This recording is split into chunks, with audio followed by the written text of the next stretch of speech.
വല്ലാത്തൊരു വികാരമാണ്. എങ്ങനെ അത് പറഞ്ഞു തരണോന്ന് ചോദിച്ചാൽ എനിക്കറിയില്ല. നിങ്ങൾ ഇവിടെ വന്ന് അത് അനുഭവിച്ചറിഞ്ഞാലേ അത് പറയാൻ പറ്റത്തുള്ളൂ. ഇതെങ്ങനെ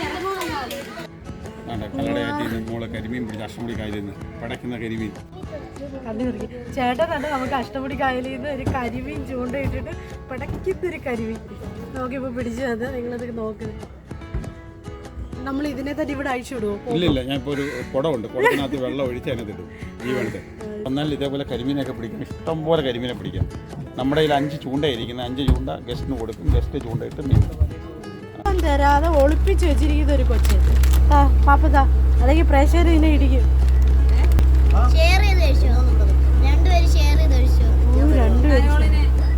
കായലിന്റെ നടുവില് നമ്മൾ ഇറങ്ങി നിൽക്കുമായിരുന്നു. കായലിന്റെ നടുക്ക നിങ്ങൾ വിശ്വസിക്കാൻ പറ്റുമോ? കായലിന്റെ അടുത്ത് നമുക്കിങ്ങനെ നടക്കാം, നീന്തല്ല നടക്കാം, നമുക്കിങ്ങനെ ഓരോ കാര്യങ്ങൾ പറയാം. വല്ലാത്തൊരു എക്സ്പീരിയൻസ്. കണ്ടൽക്കാടിന്റെ നടുക്കിരുന്നിട്ട് കരിക്കുന്നിട്ടോണ്ടിരിക്കുന്ന ഞാൻ. Welcome back to taste of Viman. ഉദ്ദേശിച്ച സ്ഥലം ക്യാൻസൽ ചെയ്തു. ഞങ്ങൾ 3 സ്ഥലം പ്ലാൻ ചെയ്തായിരുന്നു. ഒന്ന് സാമ്പ്രാണിക്കുടി, പിന്നെ ഒന്ന് ട്രിവാൻഡ്രം, പിന്നെ ഒന്ന് അമ്പനാട് ഹിൽസ്. അപ്പോൾ ലാസ്റ്റ് ഇപ്പം നമ്മൾ ഈ 3 സ്ഥലവും ക്യാൻസൽ ചെയ്തിട്ട് ഞങ്ങൾ മൺട്രോയിൽ പോവാം. Hello guys, welcome back to my YouTube channel taste of വിമയിലേക്ക് ഏവർക്ക് സാധിക്കും. നമ്മൾ ഒരു ഔട്ടിങ്ങിന് വേണ്ടി പുറത്തോട്ട് വന്നിരിക്കുകയാണ്. നമ്മളിവിടെ എവിടെ വന്നതെന്ന് വെച്ച് കഴിഞ്ഞാൽ അങ്ങോട്ട് നോക്കൂ, ഒരു വെള്ളം കണ്ടോ? ഇതാണ് നമ്മുടെ മൺട്രോ തുരുത്ത്.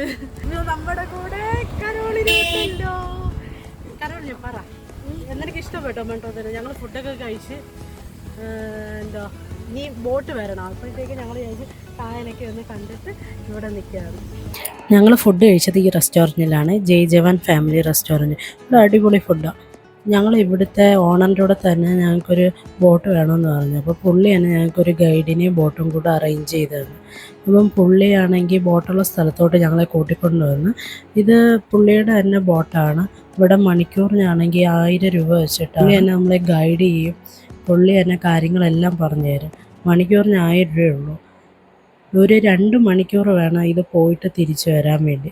അങ്ങനെ ഞങ്ങൾ പതിയെ മൺട്രോയിലോട്ട് പോവാം. കൊല്ലം ജില്ലയിലെ മൺട്രോ തുരുത്ത് എന്ന് പറയുന്ന ഒരു ഐലൻഡിലാണ് വന്നിരിക്കുന്നത്. ഇത് അടിപൊളി നല്ലൊരു സീനറി. നമ്മളിനി അങ്ങോട്ട് പോകുമ്പോഴത്തേക്ക് നിങ്ങളെ കാണിക്കാം. അവിടെ കൊതുമ്പ് വെള്ളം കൂടുതൽ. ഞങ്ങൾ ഒരു വട്ടം ഇതിനു മുമ്പിട്ട് ഒരു വട്ടം വന്നിട്ടുണ്ട്, പക്ഷെ അന്ന് കൊതുമ്പ് വെള്ളത്തിലാണ് കയറിയിട്ടുള്ളത്. ഇന്നാണെങ്കിൽ ആദ്യമായിട്ട് ഷിക്കാറിനകത്ത് കയറി പോകുന്നത്. നല്ലൊരു അടിപൊളി. ഇതിനൊക്കെ കാറ്റിങ്ങനെ അടിക്കുക, കായലിൽ കാറ്റിങ്ങനെ അടിക്കുമ്പോൾ അതിൻ്റെ ഒരു ഇഷ്ടപ്പെട്ടോ? വെള്ളമൊക്കെ ഇറങ്ങും. നല്ലൊരു അടിപൊളിയൊരു ക്ലീൻ വാട്ടറാണ്. നല്ലൊരു സീനറിയാണ് ഇവിടെ കാണുക. ഇപ്പം നല്ല വെയിലുണ്ട്. ഞങ്ങൾ ആദ്യം കൊതുമ്പ് വെള്ളം എടുക്കണമെന്ന് വിചാരിച്ചു, പിന്നെ വെയിലത്ത് ഇനി കരിയുമെന്ന് വിചാരിച്ചിട്ടാണ് ഞങ്ങൾ വിചാരിച്ചു പിന്നെ ഷിക്കാറ് വെള്ളം എടുക്കാമെന്ന്. മൺട്രോ എപ്പോഴും സുന്ദരിയാണ്. കുറേ കാഴ്ചകൾ നമുക്ക് ഇവിടെ തന്നെ കാണാനുണ്ട്. ഇപ്പം ഞങ്ങളാണെങ്കിൽ പോയ ടൈം ഒരു ബെസ്റ്റ് ടൈമായിരുന്നു. ഒരു 2:30-3 മണിയൊക്കെ ആയപ്പോഴാണ് മൺട്രോയിലോട്ട് പോകുന്നത്. ഇവിടുന്ന് ഒരു അരമണിക്കൂറുണ്ട് മൺട്രോയിലോട്ട് ചെല്ലാൻ. ഞങ്ങൾ ഫാമിലി ആയിട്ട് എല്ലാവരും കൂടെ വന്നൊരു ട്രിപ്പായിരുന്നു. അങ്ങനെ ഞങ്ങൾ ഇതിനു മുമ്പിട്ട് ഞാൻ വന്നിട്ടുണ്ട്. അന്ന് ഞാൻ കൊതുമ്പ് വെള്ളത്തിലാണ് വന്നത്. കൊതുമ്പ് വെള്ളത്തിൽ വരുമ്പോൾ വേറൊരു യാത്രാ അനുഭവമാണ്. അതാവുമ്പം ഇങ്ങനെ ഇതുപോലല്ല, ചെറിയ ചെറിയ തോടുകളിൽ കൂടെ ആണ് നമ്മൾ പൊയ്ക്കൊണ്ടിരിക്കുന്നത്. അപ്പം ചെറിയ ചെറിയ പാലങ്ങളൊക്കെ വരുമ്പോൾ നമ്മളിങ്ങനെ കുനിഞ്ഞു കൊടുത്ത് ചിലപ്പോൾ നമുക്ക് വീഴും എന്നുള്ളൊരു ഫീലിംഗ് ഒക്കെ വരും. പക്ഷേ ഇതിനകത്ത് വരുമ്പോൾ നമുക്ക് അത്രയും ഇതൊന്നും വരത്തില്ല, നല്ല സേഫാണ് വരുന്നത്. പിന്നെന്ന് പറഞ്ഞു കഴിഞ്ഞാൽ വെയിലടിക്കത്തില്ല, നമുക്ക് അകത്ത് പോയിരിക്കാം. പിന്നെ കരോളിൻ്റെ ഡാൻസ് ഉണ്ടായിരുന്നു. അത് കഴിഞ്ഞിട്ട് ഞാനും കരോളിനും കൂടെ ഒരു ഡാൻസ്, പാട്ടും അതൊക്കെ ഇതിനകത്തുണ്ടായിരുന്നു. ബോട്ടിനകത്ത് സ്പീക്കറൊക്കെ അവർ വെച്ചിട്ടുണ്ടായിരുന്നു.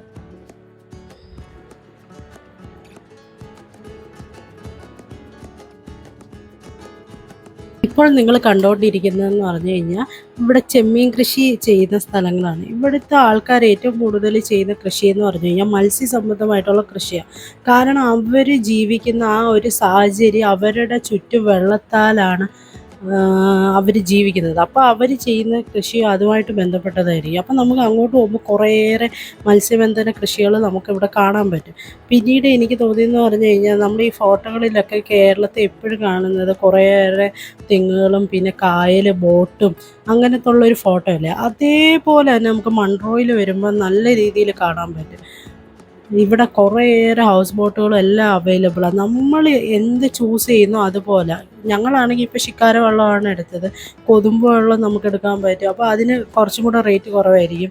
ഹൗസ് ബോട്ടിനാണെങ്കിൽ റേറ്റ് കൂടുതലായിരിക്കും. ഈ പോയിട്ട് വരുമ്പം തന്നെ ഞാൻ പറഞ്ഞില്ലേ 2 മണിക്കൂറിൻ്റെ ആവശ്യമേ ഉള്ളൂ. നമ്മൾ അപ്പോഴത്തേക്ക് ഫുള്ള് കണ്ടിട്ട് വരാൻ പറ്റും. പിന്നെ നമ്മുടെ ഗൈഡിൻ്റെ ഇതുപോലെ ഇരിക്കുന്നത്, ഗൈഡ് കറക്റ്റായിട്ടുള്ള ലൊക്കേഷൻ കാണിച്ചു തരുമ്പോൾ അതേപോലെ ആയിരിക്കും മൺട്രോ നമുക്ക് കാണാൻ പോകുന്നത്.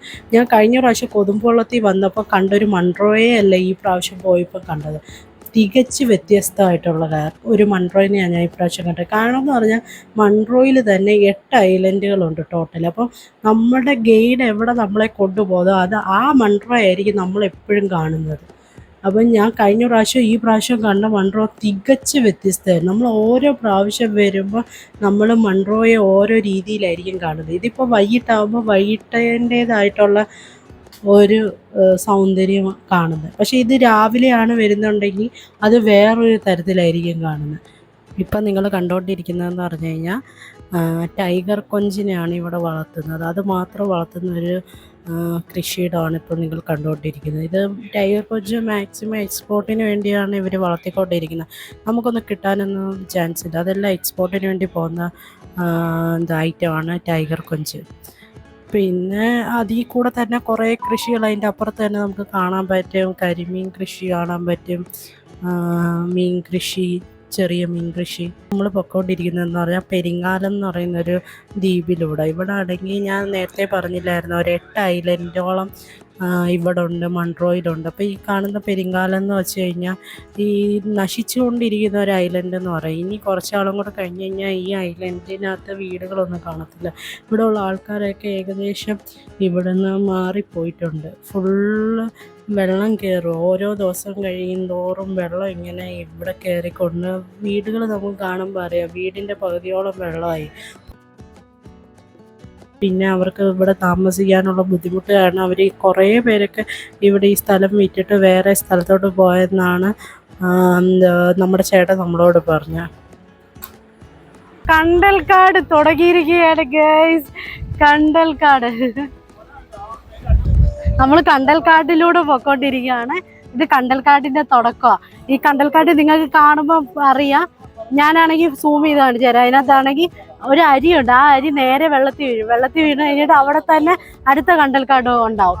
അങ്ങനെ ഇവിടുത്തെ സിസ്റ്റം ഒരു വള്ളി പോലെ ഒരു സാധനം, അതാണ് അതിൻ്റെ അരിയാണ്. ആ അരി താഴെ വീഴും. എന്നിട്ട് അതിൽ നിന്നാണ് ഇങ്ങനെ കിളിച്ച് അടുത്ത കണ്ടൽക്കാട് ഇങ്ങനെ ഉണ്ടാകുന്നത്. ഇത് സുനാമിയെ പോലും പിടിച്ചു നിർത്തോ, മണ്ണിടിച്ചിൽ അതെല്ലാം തടയാൻ വേണ്ടി ഈ കണ്ടൽക്കാട് ഭയങ്കരമായിട്ട് സഹായിക്കും.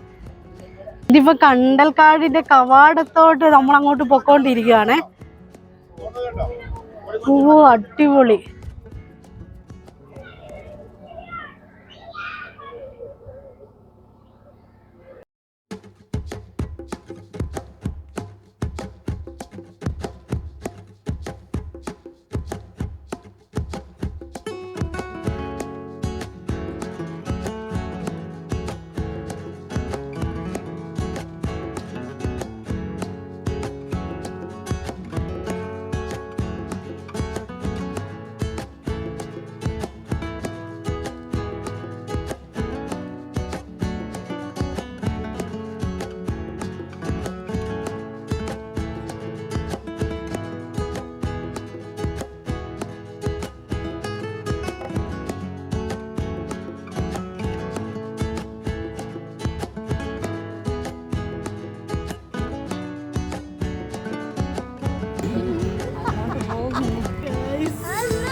വല്ലാത്തൊരു വികാരമാണ്. എങ്ങനെ അത് പറഞ്ഞു തരണമെന്ന് ചോദിച്ചാൽ എനിക്കറിയില്ല.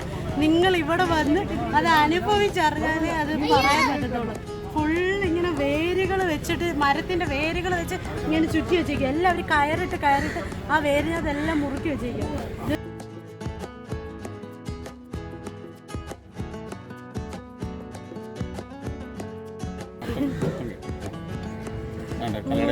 മോളെ കരിമീൻ പിടിച്ച് അഷ്ടമുടി കായലിൽ നിന്ന് പടയ്ക്കുന്ന കരിമീൻ ചേട്ടൻ തന്നെ നമുക്ക് അഷ്ടമുടി കായലിൽ നിന്ന് ഒരു കരിമീൻ ചൂണ്ടയിട്ടിട്ട് പടയ്ക്കുന്നൊരു കരിമീൻ നമുക്കിപ്പോൾ പിടിച്ചു തന്നത്. നിങ്ങളത് നോക്കുന്നത് നമ്മൾ ഇതിനെ തന്നെ ഇവിടെ അഴിച്ചു വിടുമോ? ഇല്ല, ഞാൻ ഇപ്പോൾ ഒരു കുടമുണ്ട്, കുടത്തിനകത്ത് വെള്ളം ഒഴിച്ച് അതിനകത്ത് ഇടും. ജീവനുണ്ട്, നല്ല ജീവനുള്ളൊരു മീന് കരിമീനെ ചേട്ടൻ നമുക്ക് പിടിച്ചത്. ഇവിടെ വന്നാൽ ഇതേപോലെ കരിമീനൊക്കെ പിടിക്കും, ഇഷ്ടം പോലെ കരിമീനെ പിടിക്കാം. നമ്മുടെ കയ്യിൽ 5 ചൂണ്ടയിരിക്കുന്നത്, 5 ചൂണ്ട ഗസ്റ്റിന് കൊടുക്കും, ഗസ്റ്റ് ചൂണ്ടയിട്ട് മീൻ. നമ്മൾ ഇത്രയും നാൾ പല ചൂട് പോയിട്ടുണ്ട്, പല സ്ഥലങ്ങളിൽ കൊണ്ടുപോയി. ഇപ്പോൾ വന്നത് വളരെ നല്ലൊരു എക്സ്പീരിയൻസ് ആണ്. ഇതിന് മുമ്പ് ഇങ്ങനെ ഒരു എക്സ്പീരിയൻസ് കിട്ടിയിട്ടില്ല. എൻ്റെ കരോള് വന്നിട്ടുണ്ടോ? കരോള് ഞാൻ മീനെ പിടിച്ചതിൻ്റെ ഇതുവരെ മാറിയിട്ടില്ല. ഇനി നമ്മൾ പോകുന്നതെന്ന് പറഞ്ഞാൽ വേറൊരു തുരുത്തിലാണ്, മൺട്രോ ഐലൻഡിൻ്റെ മെയിനായിട്ടുള്ള ഒരു തുരുത്തി. ഇവിടാണ് മിക്കവാറും ഉള്ള ആൾക്കാരെല്ലാം വരുന്നത്. ഈ കായലിൽ തന്നെ നമുക്ക് നീന്തി കുളിക്കാനൊക്കെ പറ്റും. കുറേ കുട്ടികളാണെങ്കിൽ ഇവിടെ നീന്തുന്നുണ്ടായിരുന്നു. നമുക്കാണെങ്കിൽ ഇവിടെ നീന്താനായിട്ട് തോന്നിയില്ല, ഡ്രസ്സൊന്നും ഇല്ലായിരുന്നു. പിന്നെ നമ്മൾ അവിടെ നിന്ന് മരത്തിനകത്തെല്ലാം പിടിച്ച് കയറി നല്ലൊരു എക്സ്പീരിയൻസ് ആയിരുന്നു. എനിക്ക് കണ്ടപ്പോൾ ഇവിടെ ചേട്ടനും പറഞ്ഞ് അതിനകത്ത് കയറി നിന്ന് ഫോട്ടോ ഒക്കെ എടുക്കാമെന്ന് പറഞ്ഞു. അങ്ങനെ പിന്നെ അതിനകത്തെല്ലാം പിടിച്ച് കയറി. പക്ഷേ വെള്ളത്തിൽ നിന്ന് കയറുമ്പോഴത്തേക്ക് കാല് പെട്ടെന്ന് തെറ്റാനുള്ള ചാൻസ് കൂടുതലാണ്. നേരത്തെ നമ്മൾ ചെയ്ത സമയത്താണെങ്കിൽ ഇത്രയും തെറ്റത്തില്ലായിരുന്നു, നമുക്കിങ്ങനെ പിടിച്ച് നിന്നാൽ മതിയായിരുന്നു. പക്ഷേ ഇത് നല്ല റിസ്ക് ഉള്ളൊരു പരിപാടിയാണ്. പിന്നെ വേറൊരു എക്സ്പീരിയൻസ് ആണ്, അതുകൊണ്ടാണ് നമ്മളത് നോക്കിയത്. എല്ലാം എക്സ്പീരിയൻസ് ചെയ്യണം എന്നാണല്ലോ പറയുന്നത്. വിൽക്കുന്നുണ്ട്, കരിക്കൊക്കെ നമ്മൾ വിറ്റ് ഇവിടെ വന്നു കഴിഞ്ഞാൽ തന്നെ കുറേ ആൾക്കാർ വന്നിട്ട് അവരുടെ ഉപജീവന മാർഗ്ഗമായിരിക്കും ഇവിടെ വന്നിട്ട് കരിക്കൊക്കെ കുടിക്കാൻ പറ്റും. ഏറ്റവും വലിയ പ്രത്യേകത ചേട്ടൻ പറയുന്ന പോലെ വെള്ളത്തിൽ നിന്ന് കരിക്കൊക്കെ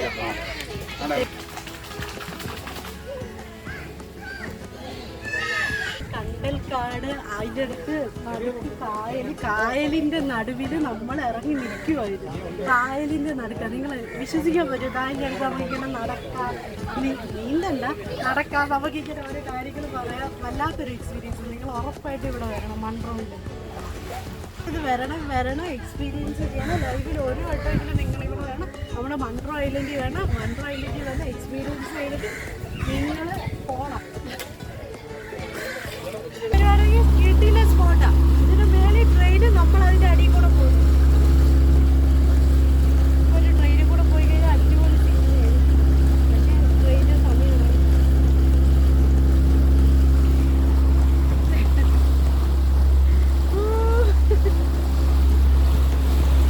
അങ്ങനെ മൺട്രോയുടെ വിശേഷങ്ങളെല്ലാം കഴിഞ്ഞ് പതിയെ ഞങ്ങൾ മൺട്രോ വിടുവാണ്.